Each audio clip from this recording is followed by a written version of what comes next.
So I hope you can still hear me. I will start slowly, I think. There was one question from Jack about the coronavirus model. Let's see if I can open the chat window again. Where's the chat window? There. If you'll allow me, I'll save that for the discussion towards the end, because it would kind of interrupt the flow of the presentation at the moment. So I will go over that again towards the end.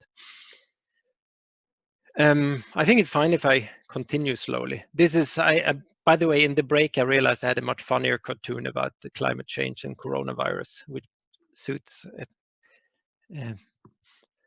is more suited to this presentation. Okay, I think everything is working as it should. Mouse pointer. Okay, so this is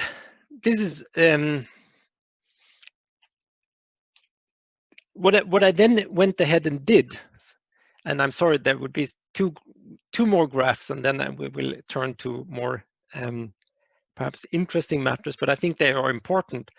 So using this data, and this is actually data that goes back to 1960, so this is actually 60 years, and then amused myself by plotting. So here are global carbon emissions, and these are really global data, and global energy demand, and you see basically it's a straight line.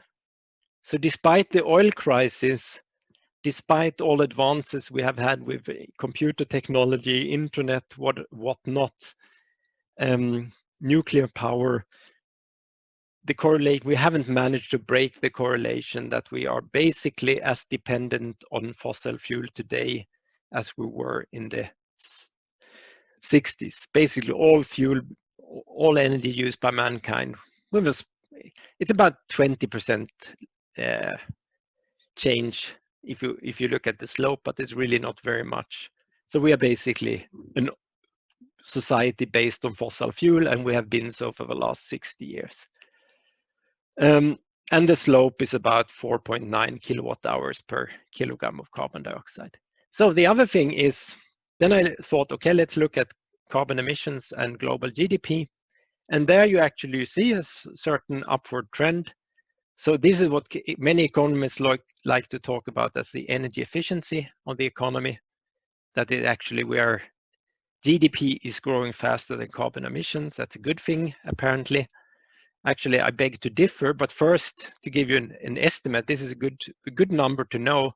The slope is basically $3,000 per ton of CO2. So by releasing 1 ton of CO2 out into the atmosphere, global GDP increases by about $3,000. And however, this slope, I think one has to be careful with this slope, because this slope means, of course, that if we want to lower carbon emissions, the steeper the slope, the more the costlier it gets, and that is something which is known as Jevons paradox. So if you take this slope, and let's assume we want to lower CO2 emissions by 10 gigatons per year using today's technology, that will knock about $30 trillion off the global economy. So global GDP will decrease by $30 trillion. So that would be significant. Anyway, so now the question, one important question, and this is a plot, here I forgot to put in the link. It's also from a BP presentation, but they borrowed this from the United Nations, I think. This is a Human Development Index as a function of energy use per head. And one thing that people do frequently to confuse the average reader is to use different units for everything. So here energy is quoted in gigajoules. I will convert that into kilowatt hours later. Anyway, so what they conclude is that in order to have a decent standard of living, a high development index, and this is about Hungary, then you need 100 gigajoules per capita. Of course, the developed countries are much higher. We use much more energy than Hungary. So we are wasting a lot, but in the view of BP, and of course you can't ignore that, they're basically saying, well, unfortunately, 80% of the population still has too little energy. So the energy production actually has to be increased. And they plot this. So today, 80% of the population has too little energy, and depending on how much energy we are prepared to use in the future, we can take people out of energy poverty faster or more slowly. Now, just to give some measure, it's really all about energy. So the average energy consumption of the world today is about 20,000, so 20,700 kilowatt hours per person and year, which give an average power of 2.36 kilowatts. So every human being on Earth today, in average, uses 2.36 kilowatts, and we are emitting 4.73 tons of carbon dioxide per person a year. This is the average. Of course, the industrialized countries are much higher. According to the Human Development Index, we would need 100 gigajoules, so that would be almost 28,000 kilowatt hours per day, or 3.17 kilowatts, or 76 kilowatt hours per capita a day. Of course, rich countries use more than that. And where could we get it from? If you think about solar panels would produce about 160 kilowatt hours per square meter and year. So if you want to satisfy this, then you would need for Switzerland 163 square meters of photovoltaics per person. And that is basically if you multiply that with the population of Switzerland, you realize you would have to cover the canton of Aargau with solar panels. Of course, I already hear the jokes coming. Okay, they already have the nuclear power plants and the highways. They can, but I don't think that might be a good idea. So anyway, it's significant. Now, I have a second question here, and perhaps if Oliana, you can put it up. I don't know if you have ever thought about this. How much work can a human being perform in one day?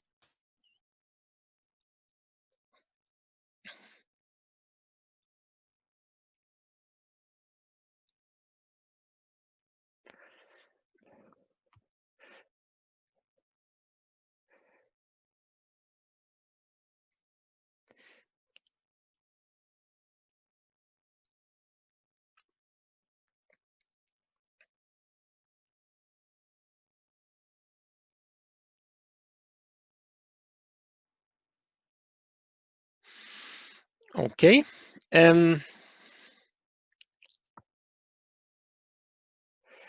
This is actually, well, of course, this is doing 1 kilowatt hours. So most people thought it's, most of you thought it's about 1 kilowatt hour per day. Yeah, well, you have to work because 100 watts, to produce 100 watts, 1 kilowatt hour would mean you produce 100 watts power during 10 hours.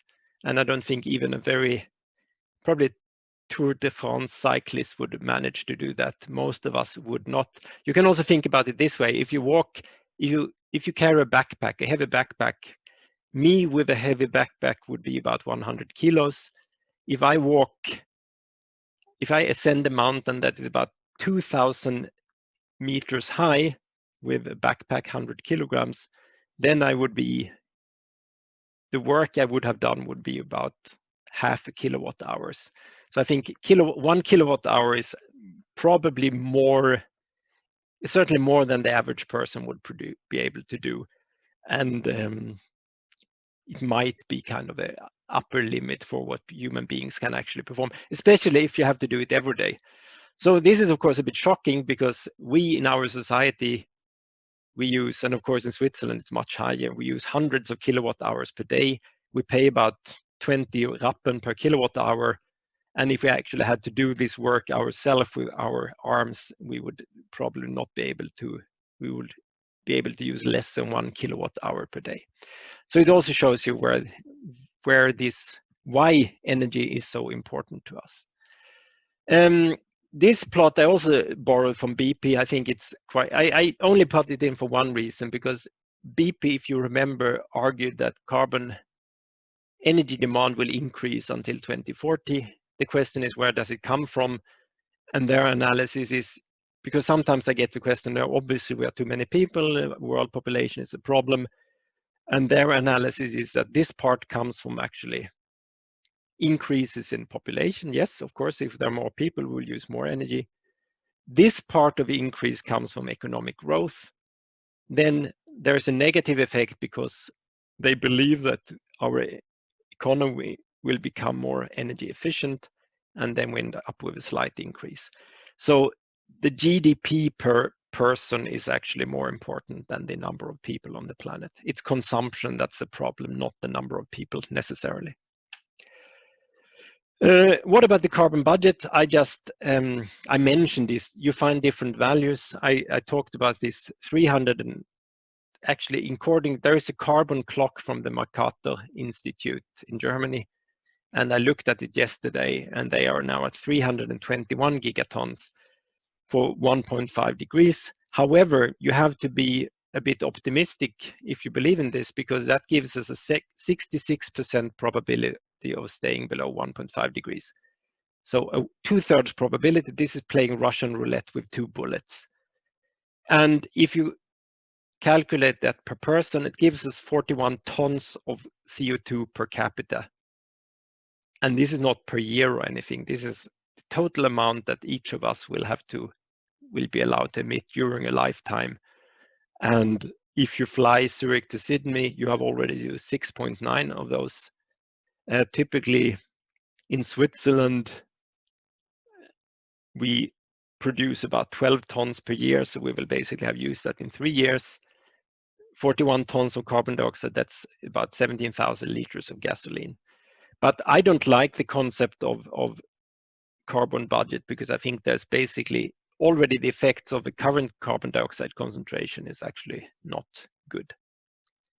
Anyway, just a very quick overview of the power of money. I usually talk about this because The Economist, I think it's a brilliant comment. The Economist said in 2013 that there is an obvious problem here.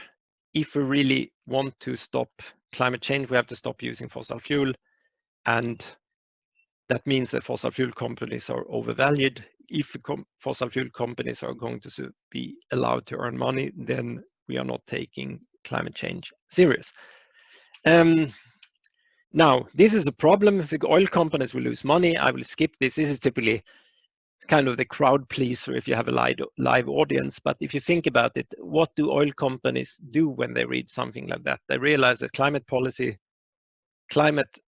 the Paris Agreement is bad for business. And of course, you put a clown into the White House. You make sure that his Secretary of State is a former CEO of Exxon.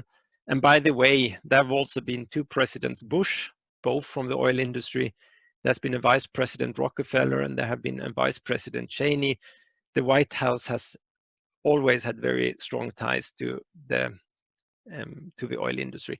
And I found this article actually today in the New York Times. So they have basically made a list of the environmental rules that the Trump administration is trying to roll back. So everyone likes to make fun of the Trump administration, but he's of course doing exactly what he was put in place to do, namely to roll back lots of environmental regulation to make it easier for fossil fuel companies to make money. Anyway, so flattening the curve on CO2. This is now when it gets exciting. So you hopefully remember this plot. This is carbon dioxide concentrations up to now. And if we want to stay below 435, then obviously this curve will have to start turning down very quickly. And the number I told you before, 7.6%, that was what the United Nations was quoting. That means that corresponds to reducing emissions by a factor of 2 in 10 years. That would be this red curve. So yeah, perhaps we can live with that. It's still not very, I would like to reduce it faster. The problem here is that if we want to make this curve horizontal, then that means zero emissions, because the slope of this curve is the amount of carbon dioxide that we emit per year. So if we reduce it by 12% per year, which would mean halving carbon emissions in 5 years, then we would actually stay below this. Anyway, let's stick to the red curve, to the 7.6%, which was also quoted by the United Nations. It's a lot better than doing nothing, obviously, and we will probably not get over 450 parts per million at least. Now, what that does mean, here, again, I've just as a reminder, here you have the red curve. Here is the global GDP of the world in trillions. So this is in tera US dollars or trillions of US dollars. Here you have a carbon emissions per year. Since 1960, these two curves are tracing each other quite well. If we want to reduce carbon emissions by 7.6% per year, something like this will have to happen. And this is, I think, is so worrying. So this is the green curves here. This is the Paris Agreement. This is actually staying below, at least staying below 2 degrees. The red curve, the same government that signed the Paris Agreement, that then joined the G20 meetings and argue, well, we still need 2% economic growth, meaning the red curve here. And if you try to approximate the carbon emissions based on this economic growth, you would actually end up here. And nobody in the world has a plan for how to get from here to here. And I think this is very worrying for 2 reasons. First, there are people talking about, yes, we need research, we need new technologies, yes, that's all nice and good, but the problem is not that. The problem is not that renewable energy is too expensive. We could fix that problem. The problem is that fossil fuel is too cheap. And as long as, until we actually manage to flood the world with too much renewable energy so that people can't find any other use for energy, only then will we stop use fossil fuel. And of course, by doing research, we are not going to make fossil fuel more expensive. So I don't think research is going to fix this problem. If we agree that fossil fuel is too cheap, it's a political decision that has to be made. The other thing is, even if we hope on new technologies, hoping for a miracle is not really a strategy. We don't have any idea how to get onto this path currently. And I think it's kind of not very responsible to continue as usual, hoping that a miracle will happen. So from that, what I would like to propose, and this is kind of one of the key messages, and this is where Corona, the parallels to Corona are quite interesting. With the coronavirus, we also didn't really know what to do. We only saw that if we do not do anything to limit the spread of this virus, we will have a real problem. And we basically decided to pull the emergency brake just to gain some time. And that is what we need for the climate crisis too. Jared Diamond wrote an interesting book called Collapse, and he describes the case of the Easter Island, where the civilization, it's probably the case that the people on the Easter Island, they basically exploited the islands too much. They cut down all the trees, and then they were basically stuck on an island without trees, so they couldn't build any boats, and they couldn't make fire, and then basically the civilization died out. And he made this point. I mean, it's interesting to think about this. What did the Easter Islander who cut down the last tree say? What was he thinking when he did that? And actually, we are in a very similar situation today, because we have about 340 gigatons of carbon budget left. If we are going to rebuild our energy infrastructure, typically all investments in renewable fuel have a certain payback time. If you insulate your house, yes, you will use less energy to heat the house, but of course you have to invest in insulation material, you have to invest in a heat pump. That has a certain payback time. Solar cells, take about 2 or 3 years until they produce the energy that you actually use to produce to make them. Wind turbines are a bit faster, but nonetheless. So if we simply assume that we need the energy average payback time on investments in renewable energy is about 3 years, then we see that we need 108 gigatons of these 340 gigatons just to build the new infrastructure. And that means that basically, if we continue like this in 2026, we will have cut down the last tree. We will not have enough energy anymore to rebuild the energy infrastructure. So we currently don't really know how to do things, but we are rapidly running out of time. And the longer we wait, the less time we have.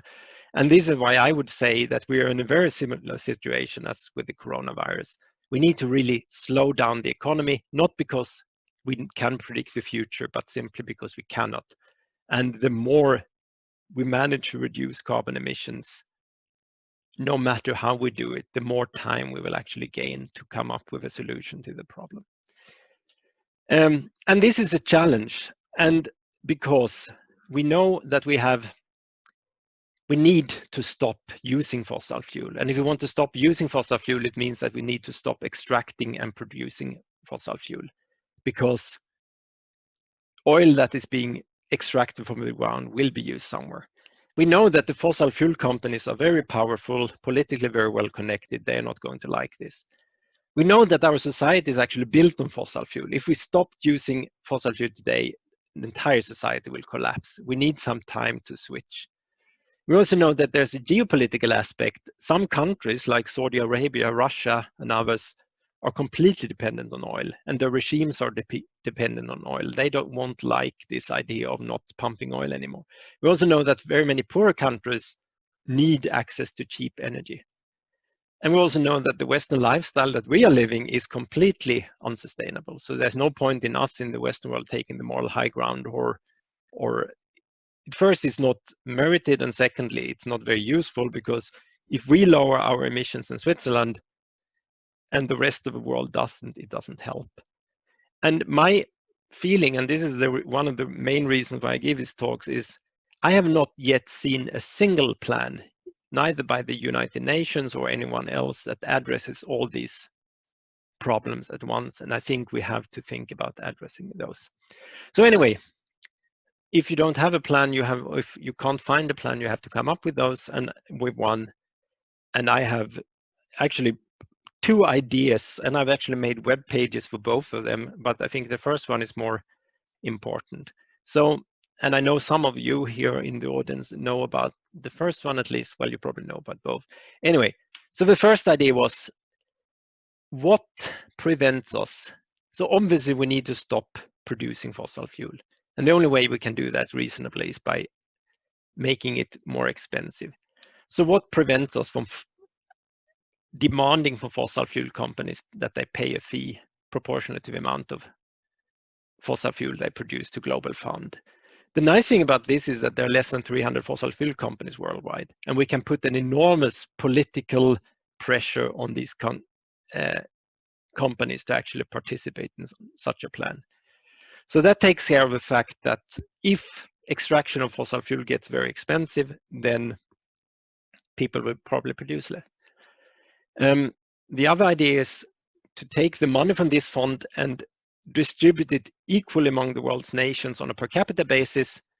This is also quite nice because there are less than 200 countries in the world, and automatically this would mean that poorer countries would, of course, that would be extremely important for poorer countries. They would get more money, than orders of magnitude more money than they've ever received through foreign aid. And then we assume that this carbon price, we increase the price on carbon until we actually manage to flatten the curves. And there is a website for that.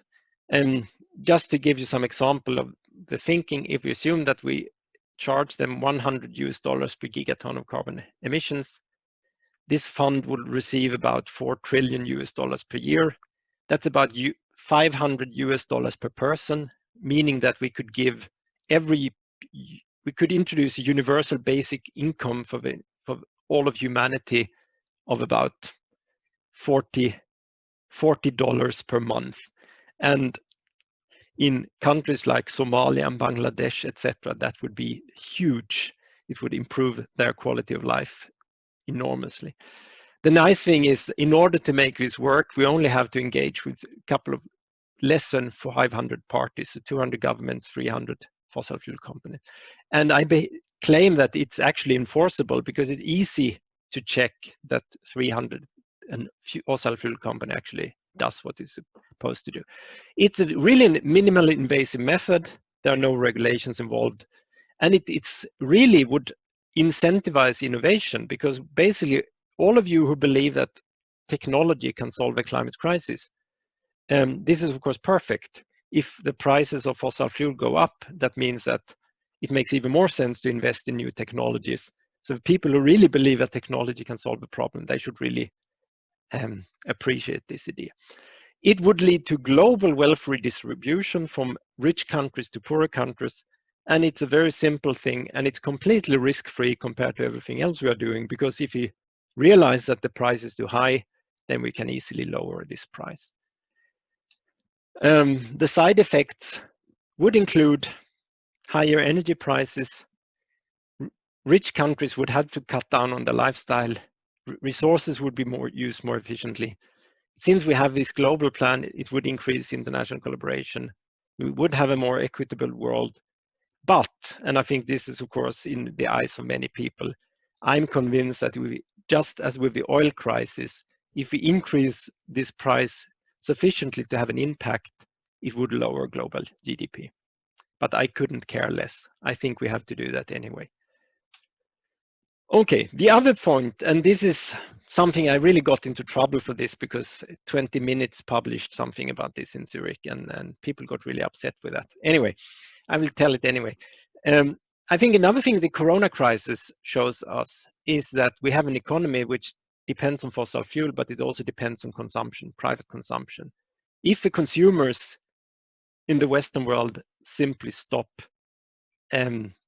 consuming, then the entire economic system of the world breaks down. And I got this inspiration from Toni Morrison, who said something very, I think it was very deep in a way. She remembered after 9/11, when President Bush gave his first address to the nation, he wasn't talking about patriotism and fighting the evil. He basically appealed to people to continue shopping. And as she pointed out, he didn't call on Americans to behave as citizens, but only as consumers. And that's of course exactly in this idea. We actually, by one of the most efficient ways of protest we have at our disposal today is simply stop buying stuff we do not need. And if enough of us do this, then actually this will have an impact. Okay, so then I'm basically finished. And this is now sort of the conclusion, which I think applies both to the Corona crisis and the climate crisis. In case of emergency, break glass. The climate crisis is the greatest crisis ever facing humanity ever. We have to really, even though we are completely dependent on fossil fuel today, we have to, in less than 30 years, go to zero fossil fuel. To believe that this can happen with small incremental changes to our society is completely naive, unrealistic. And the question is simply if we are prepared to follow these instructions. The Corona crisis showed that we are apparently prepared to break glass to save ourselves. And the question is if we are prepared to do this for our children. And I hope the answer to this question is actually yes, but we will see. Okay, thank you very much. And I hope you enjoyed the presentation, and I'm looking forward to questions.